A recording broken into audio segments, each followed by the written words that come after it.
Brought to the United States when I was 17 months old, and I don't know exactly when I was taken back. I know that we made a second trip when I was like 5 years old.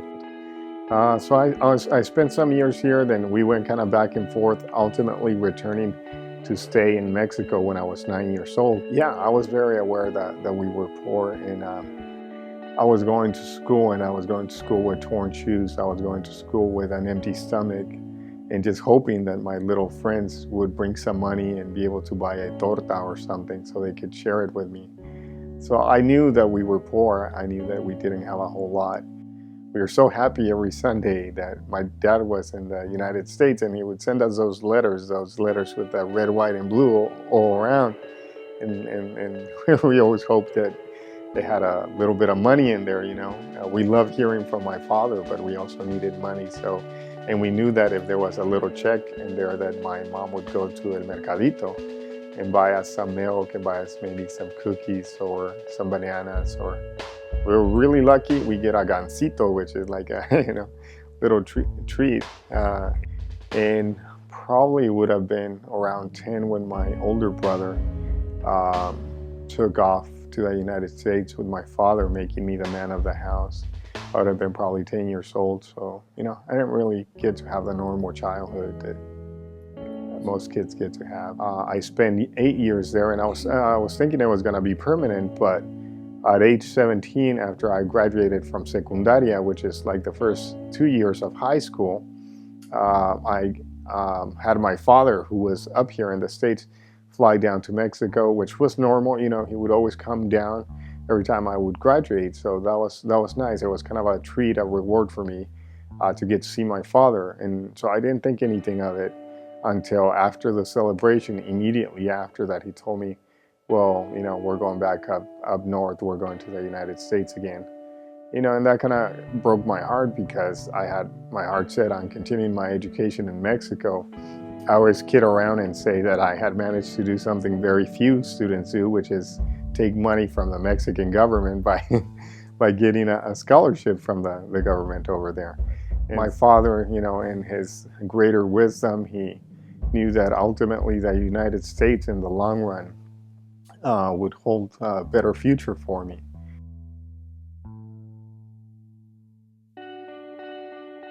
Though the journey across when I was 17, which was back in July of 1994, was horrible.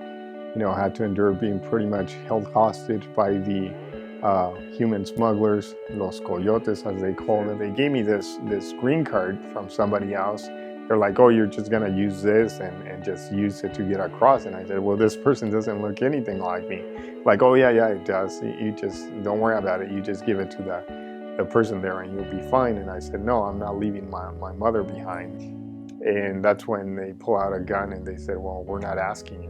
And that's when my mom became really, really scared. And she just said, you're making things worse, just go with him. So I did, and luckily, as I told them, the green card didn't look anything like me. So the immigration official took it from me and told me not to try that again. And so I was extremely happy that I'd gotten kicked out and wasn't able to make it across the border, because I was able to go back and be reunited with my mom, being placed in the back of a Chevy S10 and being stuck there like sardines with another 7 or 8 people, and being placed under the tonneau cover in July, the hottest months of the year, and not knowing when they were going to take that cover off, or if they were going to take it off, or if they were just, at that point we didn't know. We were just praying that they weren't just trying to kill us and leave us there. But yeah, quite a few of us, of the people in the back of the pickup, passed out, and the rest of us, I remember we were all praying out loud and saying, God, please let us see the light of day again, because we didn't know. It seemed like forever, but we were under that tunnel cover for about 4 hours.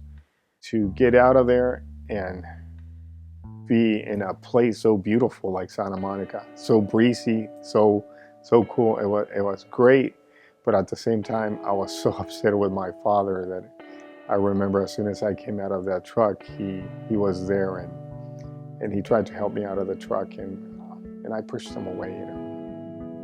I was just really upset with him.